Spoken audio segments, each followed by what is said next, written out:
All right. Yesterday, we learned in this wonderful book written by the first Rebbe of Chabad about 250 years ago called Torah Ohr, we're learning about how to get out of the exile. And as we've spoken many times before, but sometimes there's people that come and watch the first time. So exile simply means that you can't reveal your true potential. And we don't even know what our potential is. We don't even know what it is. Like I've said so many times before, that it says that a person only uses, 1%, 5% something of his brain, and of your soul you use, only a tenth of a percent, whatever it is, of that, of what uses your brain. Your soul is once in a while you use it for honesty, for bravery, for truth, for to control yourself. When you want to be jealous or lustful or something, you control it. But the soul, it has tremendous potential for good in every human being, and it's not being used. That's what's called exile. Exile means that the potential that you have for beauty, good, love, creation, etc., those things are hidden, especially by the Jews. The Jewish people, they are supposed to do the commandments and learn the Torah with tremendous appreciation and love of the Creator. Everyone is supposed to have love of the Creator because God is creating everybody, but the Jews even more because we can repay God for what He's doing for us and thereby fix up the whole world. It says it makes God happy. Nachat ruach. And because of that, as when God is happy, so He's the creator. The whole world is a better place. That's the whole idea of the Geula that Moshiach is supposed to bring, that everyone in the world will see and feel the creator and how good the creator is. Okay, but it's not that way. So therefore, but the job of fixing the whole thing up is given to the Jews. And that's why the Jewish people, part of Jewish history, in fact, the essence of Jewish history, the beginning, in a way, of Jewish history as a people, was that they were all in Egypt together. They went down to Egypt. It says only 70 people went down to Egypt. Yaakov and Jacob and his sons. And after 210 years, there was about 15 million Jews there. And only 3 million of them got out. Most of them died in the plague of darkness. They didn't want to leave Egypt. This Chamushim Yatzum Eretz Yisrael, only 1/5 left. But anyway, the tremendous amount of Jews were in exile and they didn't want to go out of exile, so they died in exile. Who is this thing of exile? What nation is this thing of the whole nation was in exile?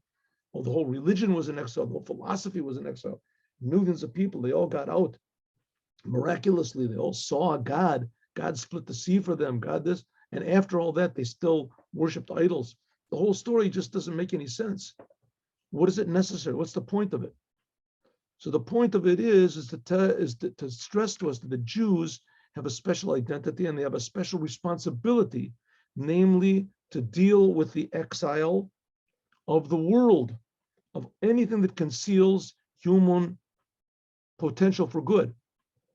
And now it's so hidden that we don't even know there is such a thing as human potential. What it is. We think human potential is, it's changing your sex or something. Who knows?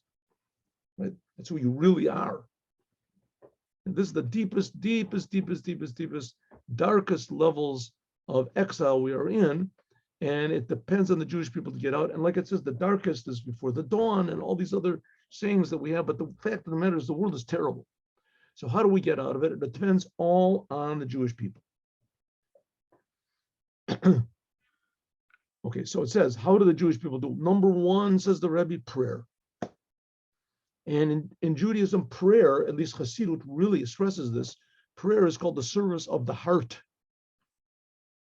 not just of your mind or of your, and prayer is not so much asking God for things, even though, of course, you have to do that. You have to ask, but the whole idea of prayer, to ask God for things, you don't have to have all these praises of God. You look in a Jewish prayer book, all the Psalms of King David, and you have to say all these Psalms and praises of God.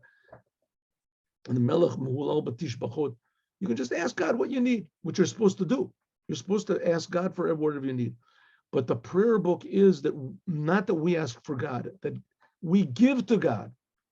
We give our appreciation, we give our love, we give our awareness to the creator of the universe. In order to do this, you have to really think deeply, and you have to work on yourself so that you're not thinking about yourself so much. You're not being so selfish and thinking about what I need, but rather to think about how much I owe the creator of the universe. I owe him everything.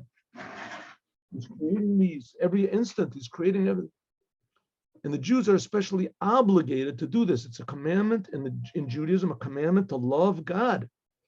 Loving God means you have to understand God. That's the motto of Judaism. Shema Yisrael means understand. Jews understand. Shema means to understand. Understand. Jews, you have to understand. You have to understand that God is one, what that means, that there's nothing except for God, and everything comes from God's oneness. And how is it that it seems that the world is separate from God? And that's what the book, the Tanya, deals with. That's what Chassidut deals with. Okay, so that's prayer. That's what we finished, what? Sunday and Monday. Prayer, awakening your heart, opening your mind, loving God, fearing God, having emotions for God, faith in God, higher aspects of God, being grateful to God that He's creating everything. How is it that God has created everything? That's what King David was saying in all of his Psalms. Okay, that's number one. Then we have the commandments. Doing the commandments should be done with love. You're doing actions that God wants. That's even higher than your emotions. The commandments, that comes from God's inner essence will. Every commandment, every detail. Then, this is what we're learning yesterday, is learning the Torah. But this is especially for the Jews. The commandments also, only for Jews. But the Jews are the ones that it's their responsibility to correct the whole entire world. Like a doctor's job is to help his patients. Also the Jewish job that we are, what do you call it, public servants, Jewish people.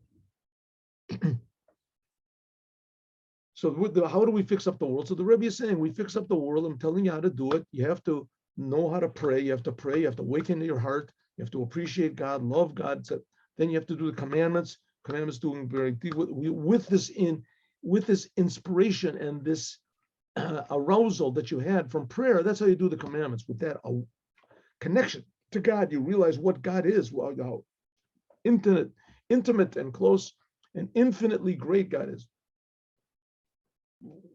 And then there's the Torah. Learning the Torah is very difficult. Learning the Torah is very, very difficult. And essentially, that's what it says. Loven, the Jews worked in chomer v'levenim. They worked in cement and in bricks. In Hebrew, the word chomer also means something difficult. But it also means, chomer means something different, difficult. Chomer is also a kol v'chomer. Kol v'chomer is a type of learning in Judaism. When you learn something simple from something more difficult, right? If a person can, if he can lift 100 pounds, so for sure he can lift 50 pounds, right? So there you see some one idea in the Torah that's clear and something else that's not so clear, but it's this, so you can learn the not clear thing from the clear thing, if the clear thing is more severe. Anyway, it's a type of learning. The same thing as libun hilchasa. Libun means to make white, to make clear, to make the Torah clear. 1 minute.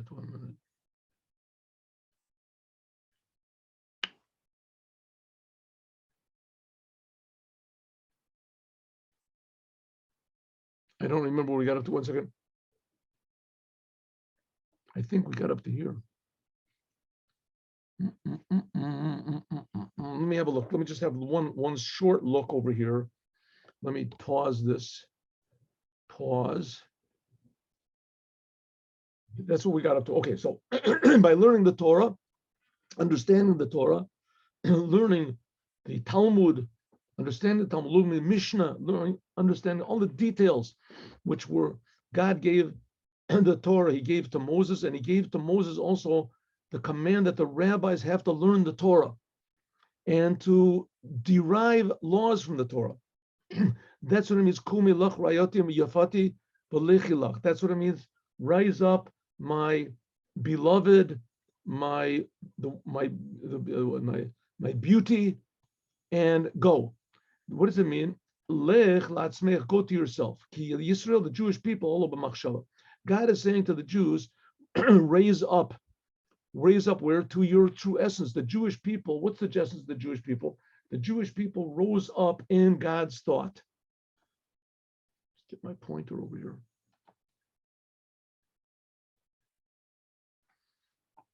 The Jewish people rose up in God's thought. Al Kain, therefore, Komilach is saying to the Jewish people, rise up, be aware of where your soul is coming from, to be unified in God's oneness. That is what it takes in order to be faithful to God, to open our minds in order to learn the Torah properly. Similarly, mit-or, there is when we arise ourselves to God, as God arouses to us. Me-order lamaila, that God also becomes aroused. This upper whiteness. We talked about that before when we were talking about Jacob working for Lavan and transforming him. Remember, we learned that before Parshas Vayetze, bid galut, in a revealed way, bechinas harat panim. Okay, this requires a great amount of faith. We're saying that God actually reacts to what we do. God actually reacts to what we do, which seemingly totally contradicts what we said before, that God is infinite and God is above being infinite and God is incomprehensible, and all the angels are going berserk because they know that their life and their existence comes from God and they have no idea what God is. But on the other hand, they know it, that's their source. So they're screaming out, they're going wild, but God is infinite, he's paying attention to them. Well, amazingly enough, this God who is totally incomprehensible, totally above anything we can possibly do in the world, he actually reacts to what we do. So that sort of makes God like a person, doesn't it? Yep, you're right. It does. It sort of like makes God like the person, but not. And because the reason that God reacts to what we do is because that's how God set up the world. That's why God made man. God made man, and he made man with certain conditions. And one of the conditions that he set for himself, that God will react to what man does. And that's why we see that when Adam ate from the tree, that God got angry. And he evicted him. What does God care? Let him do what he wants to. God just put man in the world, and he gave him a tree, and he said, "Don't eat it; it's poison. If he eats it, so it's poison. God has nothing to do with it, right? Right? There's nothing to do with it. You want to take drugs, so you poison yourself. The sin itself kills you. What do you mean? God got mad? What does that mean? God got mad at Adam. God got mad at the whole world. He sent a flood. God liked. It says Noach motzachein b'nei Hashem. God liked Noah. He liked him. What does it mean God liked him? So the answer to that is very simple. If God has will, and we see the whole Torah, the world is God's will, and the Torah is God's will. And God gave the 7 Noahide commandments. He gave the commandments to Adam. A person that doesn't do these commandments, that's the will of God. If God has will, so he has pleasure. In other words, he has human traits. Exactly the opposite. The reason we have human traits is because God has those traits. That's what's called the mystery of the 10 Sfirot. This is not, God's 10 Sfirot are also incomprehensible. Don't think that answers any questions, right? In a certain way, it just tells you that the connection between God can be infinitely close to the world. God reacts. You don't have to pray to people or to stars or whatever, or to ghosts. God himself reacts. God himself cares. It says when we do what God wants and we understand the Torah, and we work at the Torah, we work at understanding the Torah. First of all, we don't understand, and it's very frustrating. And you try to understand, you ask questions, and you go over it. Is because of that gives God tremendous pleasure. That arouses also the essence of our soul, joy, and the joy and the happiness of God. Sahavu panim. It says that the happiness of God, and we feel that makes us happy. Like it says, your panav itanu. God shines His face on us. Sela forever. Sha'ora panav, that the ray of God's face, who itanu is with us, va'al yadenu, and by means of us. What does it mean by means of us? Kafi masha'anu morim, how we arouse ourselves to love God, as that reveals more godliness. Like it says, panim, kapanim apanim, kamayim, kamayim apanim lapanim. Like water face to face is God's love to us. Kamayim apanim lapanim. So God reflects what we do. In simple language, we can say God is not limited to being infinite. Or even more, we can say God's infinity is not limited to being outside of the world, to be spiritual, to be unlimited. God can limit Himself. God reacts to what we do. And again, if so, we can say, oh, so maybe it's okay to worship people. Maybe it's okay to worship stars. The answer is, everything is God. God can limit Himself, so God can make Himself into a person, right?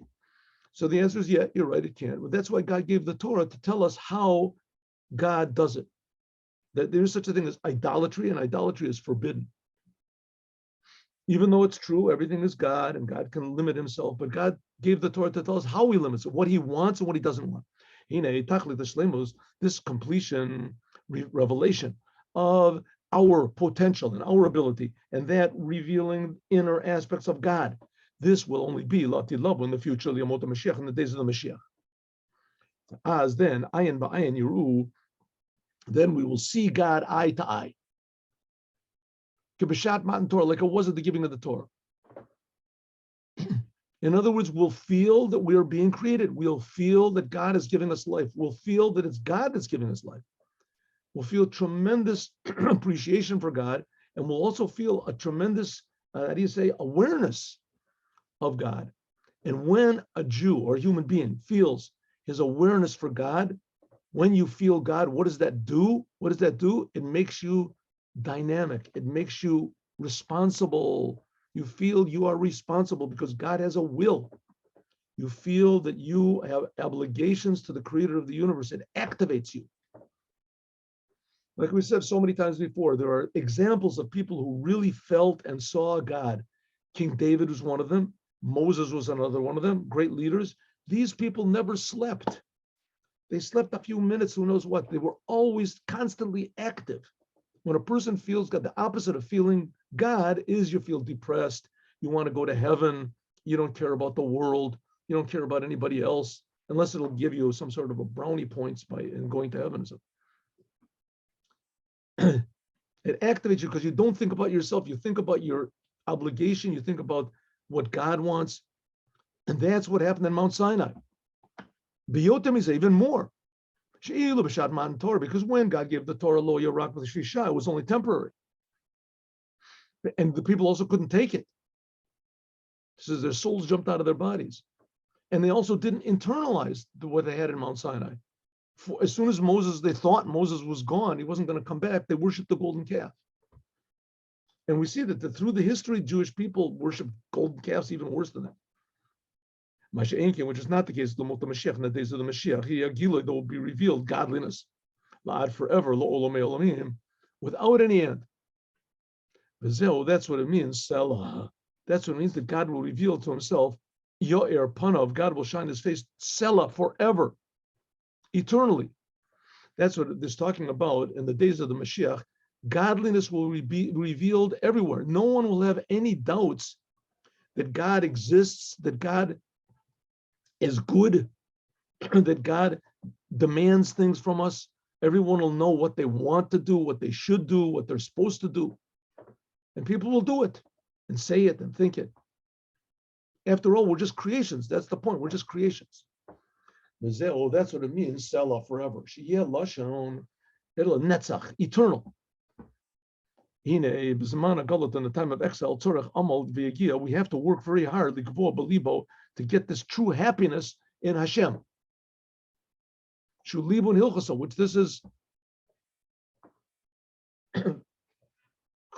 Libun Hilchasa, which this is knowing the Torah clearly. The Torah is God's will, God's inner will. Masha'enkin, which is not the case in the days of the Mashiach. Then Roko Basar Yachtav, then everyone will see godliness clearly. God will be an obvious, clear thing. People will be happy. They'll feel empowered. They'll feel, how do you want to say, important. Oh, people, every human being will wake up in the morning and he will feel important, and he'll look at everyone else and think everyone else is also important. How happy I am to live in a world where everything is important and everything is meaningful. And every instant that I'm alive alive because God loves me. He's creating me. That's what it means, the days of the Mashiach. But especially it'll be that the Jewish people, and how will the non-Jews express it? That by the 7 Noahide commandments, and the Jews by doing the Torah. Okay, that's over. So all right, so what's the Rebbe talking about here? He's taking the work that the Egyptians forced the Jews to do in Egypt, and he's showing us how this is the same work we have to do now in order to alleviate the problems of the world. I mean, in the world there's starvation, there's disease, there's depression, there's confusion, tremendous confusion in the world. There's hatred, there's the devaluation of life, depression. People are depressed. Right? Look at these new movements that are going on in America, this woke movement. Everyone is miserable. They're all miserable. They have faces like dogs, everyone. You say something against them, they're all angry and screaming and yelling and this, and they want that you have to do what they say, and what do they want? It's a death cult. It's simply a death cult. It's pro-death movement. It's pro-death. They're against having children. They're against they're against the pro-abortion, pro-changing your whole ability to procreate and to deviate procreation to some other for pleasure. That the whole thing is just totally a miserable movement. That's what's going on in the whole entire world. And the point is that when people feel how much God loves us, then we'll start to love each other. How precious humanity is. That's the main thing of Mashiach. How precious this physical world is. No one in the world will think about going to heaven. No one in the world. It's really quite astounding. Okay. I mean, there's a whole religion in the world, 2.5 billion people, that its whole basic just ideal is everyone is going to burn in hell, and from birth, that's it. You're cursed. You're going to burn in hell unless you believe in this guy. I mean, it's a lie.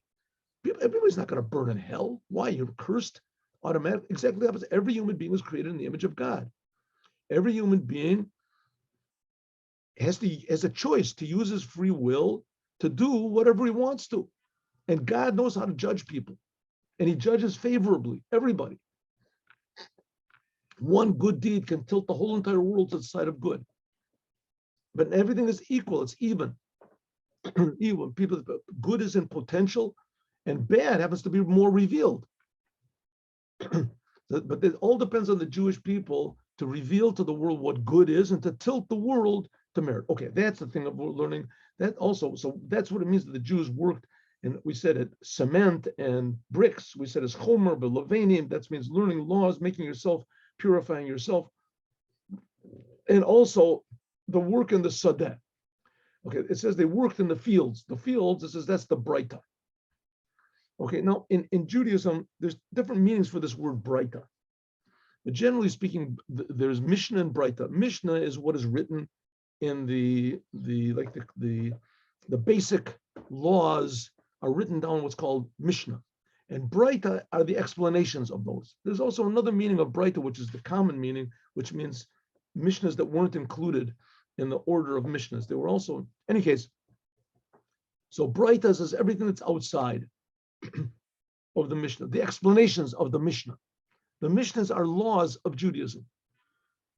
Laws of Judaism, right? But they're in very sort of coded form. and they have to be. And a lot of the Mishnahs are not the law. There was just one opinion. You have to. Kibraita, this is labar. The word bar means outside. Labar miguf is outside of the body. Shehem evarim chitzonim. These are the external limbs. A Mishnah, this is called evarim panimi. This is the inner limbs. Like in a human being, the heart, the brain, the stomach, those are important. If they're working, then the arms and the legs and the other, they can work. So the arms and the legs, that's like the breita. This is all aspects of Jewish law. Okay, just remember, everybody, that when God gave the Torah, he gave laws. The main point of the Torah is laws. What to do, what to say, what to think, and also, to a certain degree, what to feel. Loving God, loving your neighbor, being honest, being truthful, tzedek tirdof. But call davar shu, laws. Call davar shu shanui b'braita, everything that's learned in the braita, in the explanations of the Mishnah, who marumas, it's somehow or other hinted in the Mishnah, like it says Ilfa. Ilfa was an Amora that he lived, I don't know, 200 years, something like that, 300 years after the temple was destroyed. He was like in the second generation of Amoras. There was the Tanaim and the Amora.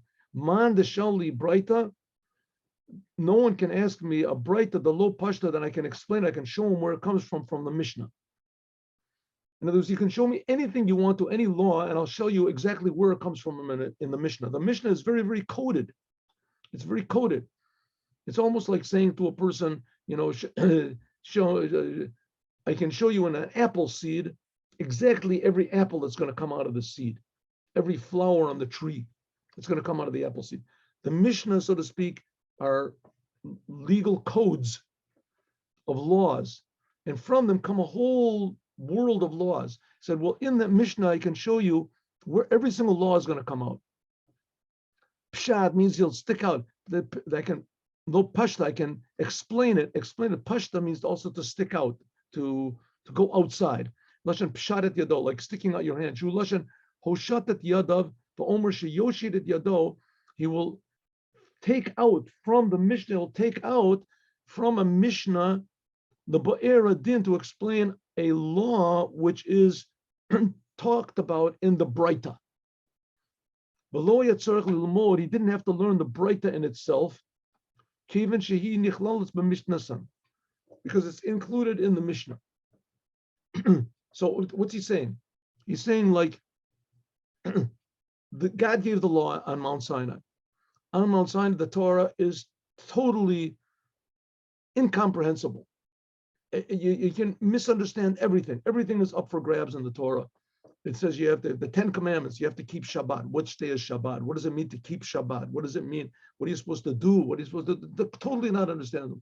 We spoke about this many times. Don't kill, don't steal. You have to honor your parents. How are you supposed to honor them? What are you supposed to do? What about a person that doesn't have any parents? What about a person that doesn't want to have any children? So he won't have any children, that can't honor his parents.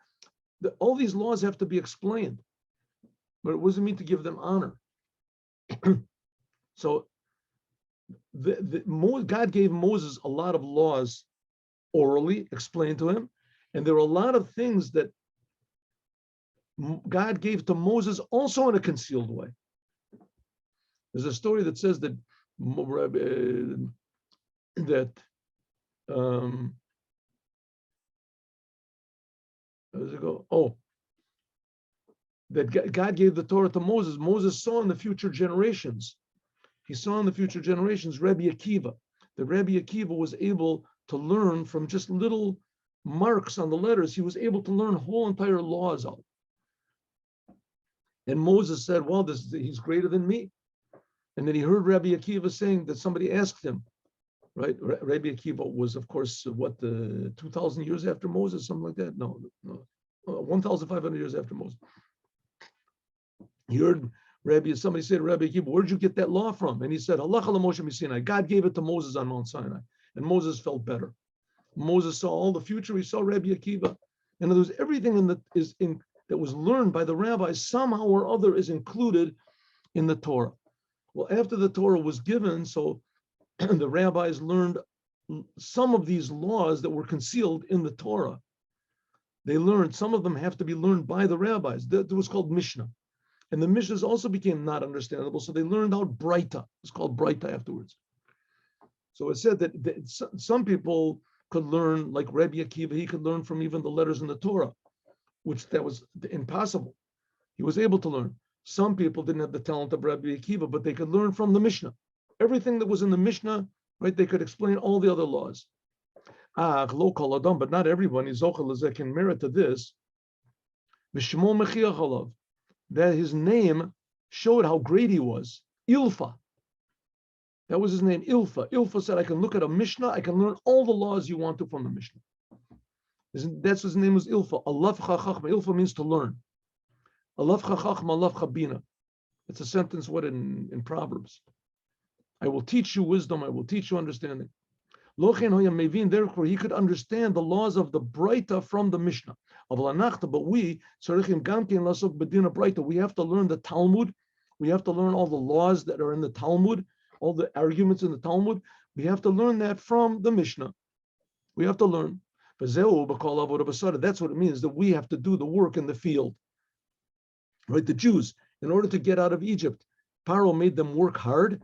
God saw the hard work they did, and he took them out of Egypt. Well, we also have to work hard, and we have to do the same work as they did. What type of work? They did physical work in the field. Our work in the field in this case is called the Breita. The fields are outside of the city. The word Breita means outside. Bar means outside. We have to learn the Talmud. That's all the example. It says, Shemevi chitin, for instance, the person brings grains of wheat into his house, the zorea basada, but you take them out into the field, michutzli, or outside of the city. Also the people who learn the Talmud, Badin, Ashanoi, the Misnisim, they learn the Talmud. Those are laws which are learned from the Mishnah, going outside. Tachli, to read it, the whole purpose of us in exile is the Tzarech Aliyah Gadola, for this tremendous elevation that's going to be, just like they were in Egypt. And they had to work hard, and they were servants, they were slaves all the time. They didn't know who they were. The Jews didn't know who they were. They just thought a Jew is synonymous with being a slave.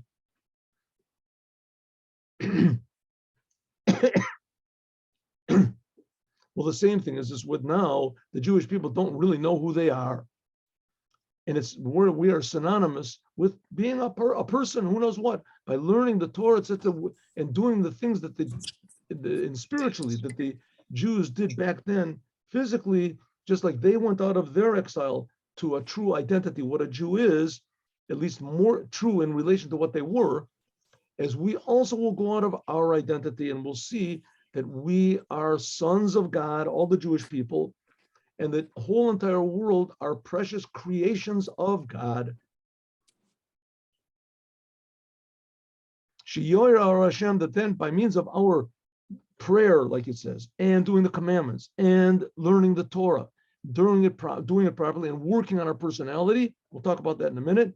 The whole purpose of this going down into exile is that God's revelation will be revealed in the days of the Mashiach. Zeh called Dodi. Now we can go back to what we said in the beginning of the mimer. That was the name of the mimer. What do we say? Hine called Dodi, hine zeh bo midaleg ala hahorim. It says, the voice of my beloved, the sound of my beloved is jumping over the mountains. That's what King Solomon said about God. That God is called my beloved, and he's jumping on the mountains. What does it mean? The God is jumping on the mountains, from above to below. He's jumping on the mountains. What does it mean? It's a person that jumps from one mountain to another. They came by means of this. You can jump a lot. Right? You go from one mountain to another. You jump over cities. You jump over states. You jump over countries. Who knows? Also, the upper mountains. That's chesed of Atzilut. That's what's called God's love, as it is in the highest aspect. Atzilut is the highest dimension, so to speak, of the dimensions of godliness. So the dimensions of godliness, Shehu Chesed Hashem, this is the kindness of the essence of God. Begiloi Rav, a tremendous revelation of godliness. Va'utza, from this chesed of Atzilut, that's what God eventually creates the whole world from. Love. God comes down, he jumps over these mountains, he comes down from this level of Atzilut, of the kindness, the love. He jumps down, jumps over all the worlds into this world. How, by means of what? By means of our arousal of God. Even though sheyesh harbe midregos, even though there's a lot of different levels between the essence of God and Atzilut, and coming down to me and you in this world, nevertheless, God jumps over all these spiritual levels. Mekafetz ale hagvos, he skips over the hills. Who are the hills? These are the Emot, these are the the mothers of Judaism. Sora, Rachel, Leah.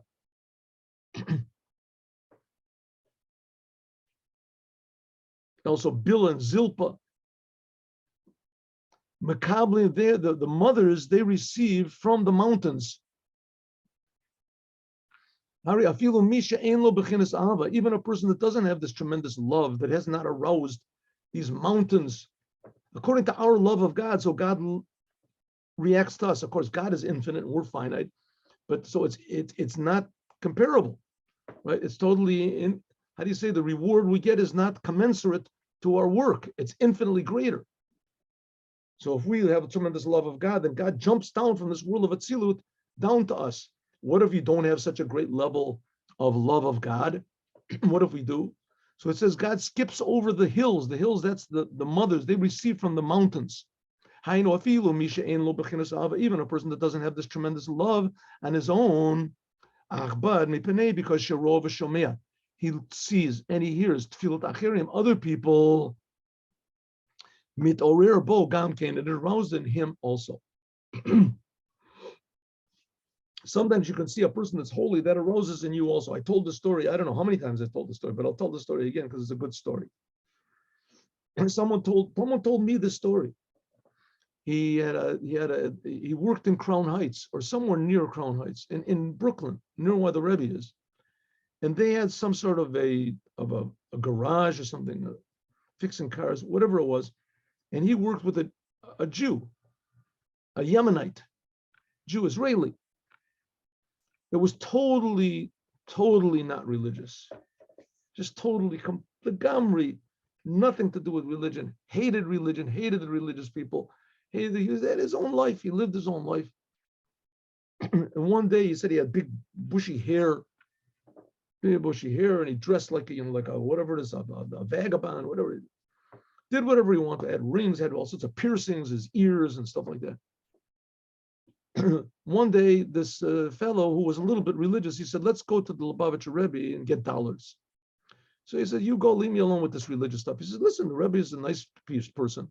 He's not going to ban, and you don't have to do anything. You just go by him, and he gives you a blessing." And he says, have a bracha v'hatzlacha. He says, blessing and success. And he gives you $1. He gives you $1. Why does he give you $1? I don't need his money. He says, no, he gives you $1 to encourage you to also give to other people. You can give that $1 if you want to. You can give other, but the idea of giving charity. Okay. Finally, he says, "Okay, I'll go." He went by the Rebbe. This fellow went first.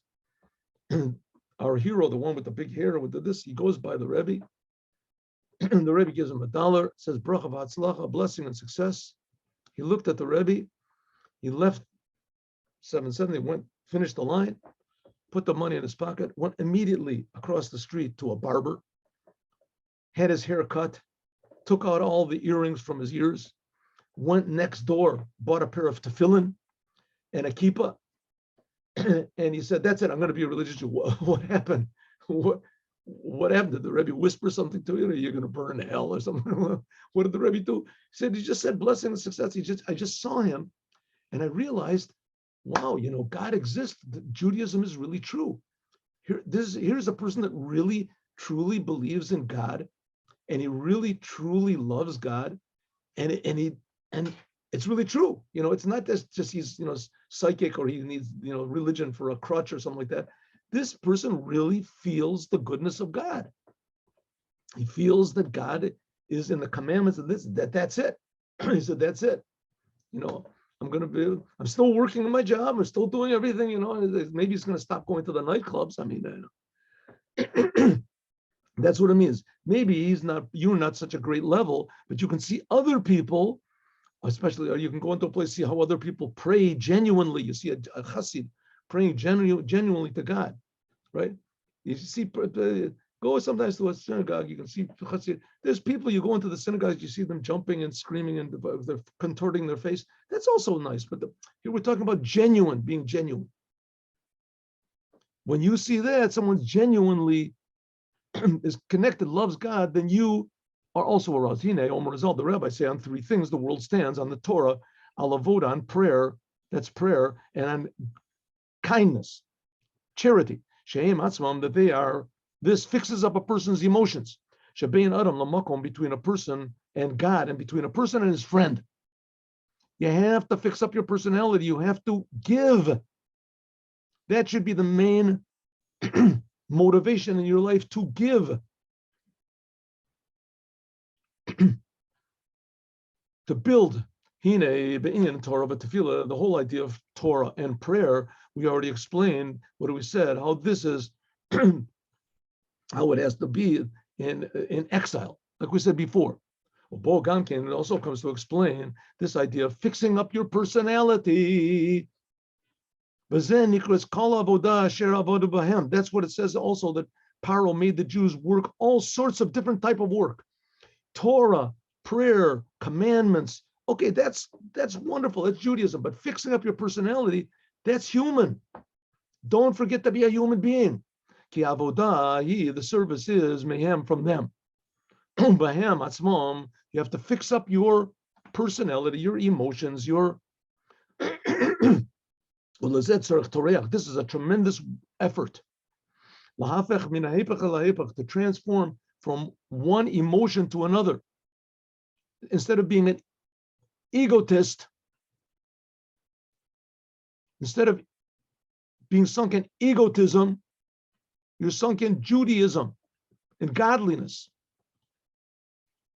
Instead of trying to make yourself great, to try to make the Creator great.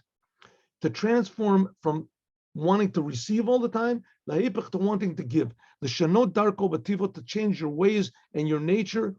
And that's the idea of avodah. Avodah, it says, call avodatam asher avodu b'hem. It says that the Egyptians, they made the Jews work with bricks and with what is it, cement, and all the different types of work. What are these, all the different types of work? What is this different types of work? It says, what does that translate now? It means all the things that are not clearly written in the Torah. To be a good person, to be a kind person, to be a giving person, to change your nature. That's really avoda. Avoda means to change. Orot avodim, like tanning hides. Right? You take a hide from an animal, leave it out, it becomes hard like a rock. Tanning hides, how do they make shoes from it? How do they make wallets and things like that? How do they do it? You have to tan it. You have to change the nature of it. A person has to work on his personality.